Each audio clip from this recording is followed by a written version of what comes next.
Bonjour à tous, dans cette vidéo, nous allons regarder comment fonctionne la plateforme equimed.com et également analyser les chevaux de démonstration qui apparaissent sur votre compte à l'instant où vous le créez.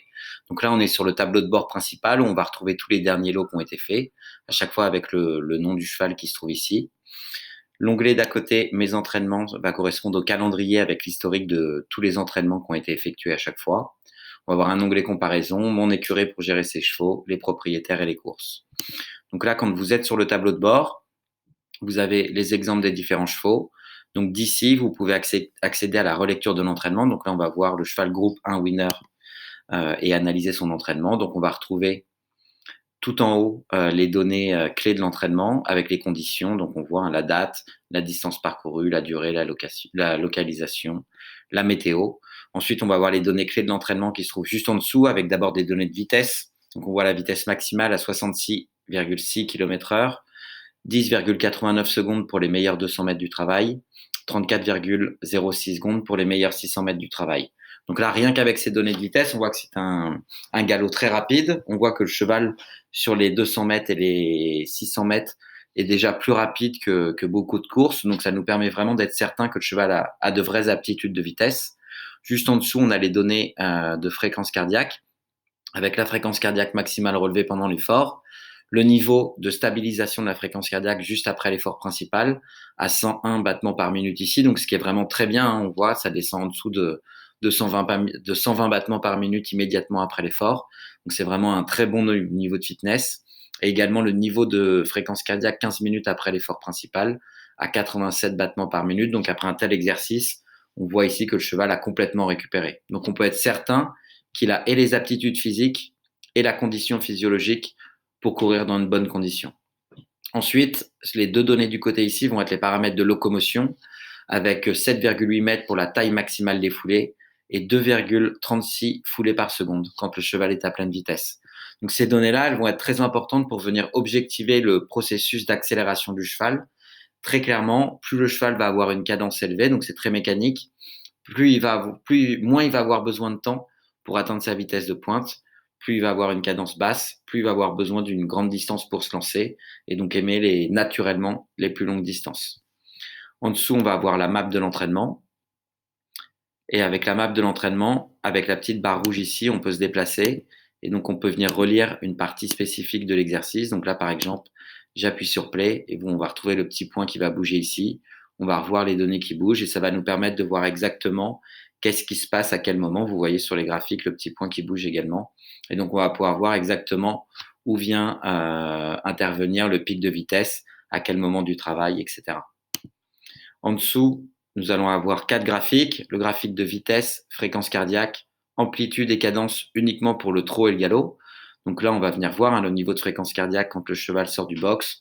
Ensuite, on a une zone de pas qui est suivie d'un petit trot et ensuite d'un petit galop de chasse. Donc là, on voit la fréquence cardiaque qui diminue pendant l'échauffement, donc le cheval qui est bien en train de se calmer.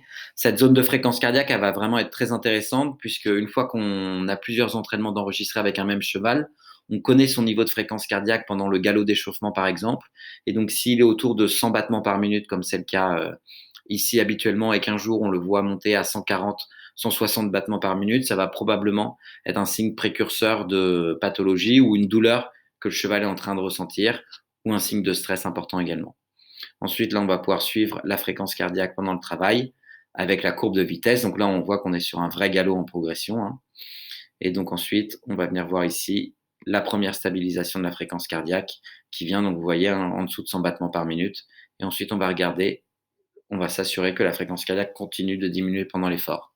Sur le graphique de locomotion, ce qui va être intéressant ici, c'est qu'on voit que le cheval, pour accélérer, augmente à la fois son amplitude et sa cadence. Donc, ce qui veut probablement dire que le cheval n'est pas encore arrivé au bout de son effort et qu'il est capable de tenir cette cadence-là pendant encore un certain temps. En dessous, nous allons retrouver le tableau des intervalles avec à chaque fois découpé par zone d'activité avec les données moyennes qu'on peut dérouler pour voir les données tous les 200 mètres si on le souhaite. Et automatiquement, on va avoir le travail principal qui va être ouvert. Donc là, on voit qu'on était sur un galop en tout de 1500 mètres.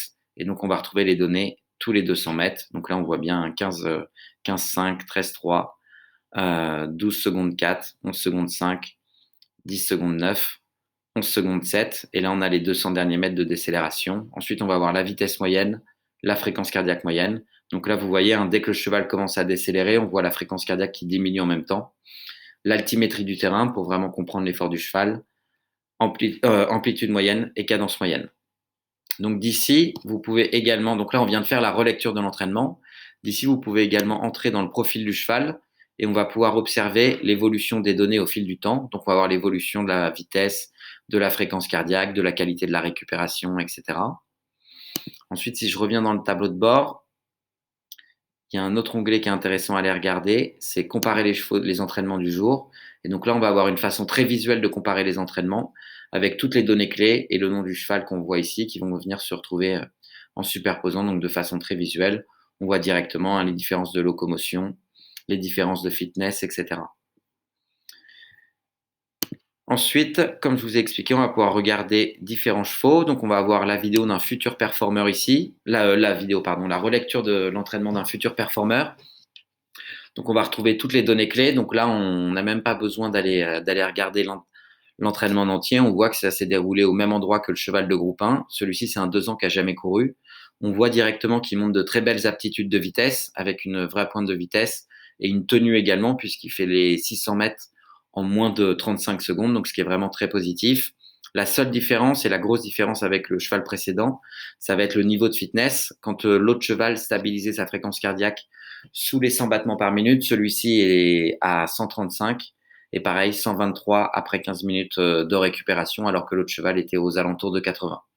Donc là, on a vraiment un 2 ans qui montre des vraies belles aptitudes de vitesse et qui montre un fitness qui n'est pas encore tout à fait présent, mais donc du coup un vrai potentiel certain pour l'avenir.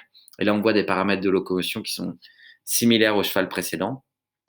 Et enfin, je vais vous montrer très rapidement et vous pourrez regarder plus en détail. Là, Painful Horse, donc c'est un cheval ça qui a des problèmes respiratoires et je vais vous montrer la façon très simple de le voir. Là, vous voyez ici, au tout début du travail, le cheval part avec un galop assez lent.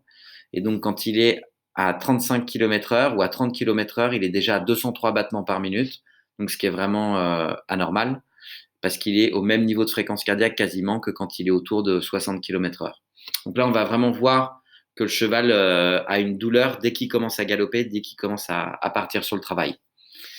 Donc voilà, je vous ai fait un petit tour rapide. N'hésitez pas à nous contacter si vous avez les moindres questions ou si vous souhaitez avoir plus d'informations sur l'utilisation de nos produits. Merci beaucoup, à bientôt.